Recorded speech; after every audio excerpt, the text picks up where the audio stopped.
Hello everyone, welcome back.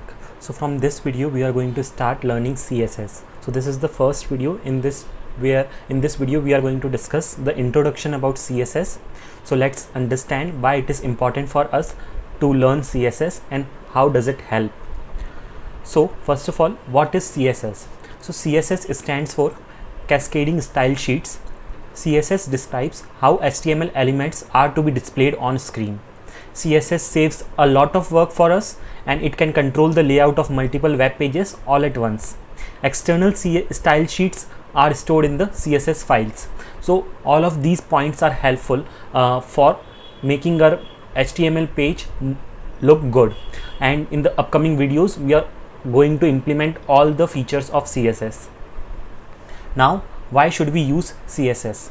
So CSS is used to define styles for your web pages, including the design, layout and variation in display for different devices and screen size. So if you want that your site or website or web page should be like fit to every screen possible, then you should definitely make use of CSS.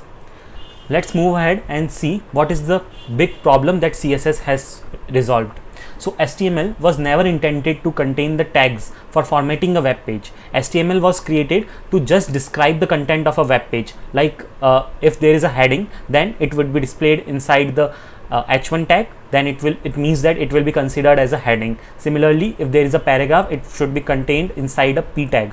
So when tags like font and color attributes were added to HTML version 3.2 specification, it started a nightmare for web developers. Development of large websites where fonts and color information were added to every single web HTML page, it became a long and expensive process. To solve this problem, the World Wide Web Consortium W3C created CSS. CSS removed the style formatting from the HTML page. Now we do not have to write styles on every single page using the tags. What we can use is a separate CSS file and we can attach it directly to all the HTML pages that we want our style to be applied on.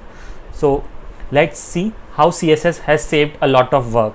The style definitions are normally in external .css files. With an external style sheet file, you can change the look of an entire website by changing just one file. And this is how CSS is very much helpful in the longer run. So now we have enough motivation of learning CSS. We have seen the advantages of it and how it will help us in the longer go. So with this, let's move ahead to our next videos and let's start learning CSS. Thanks for watching. Make sure to subscribe to the channel.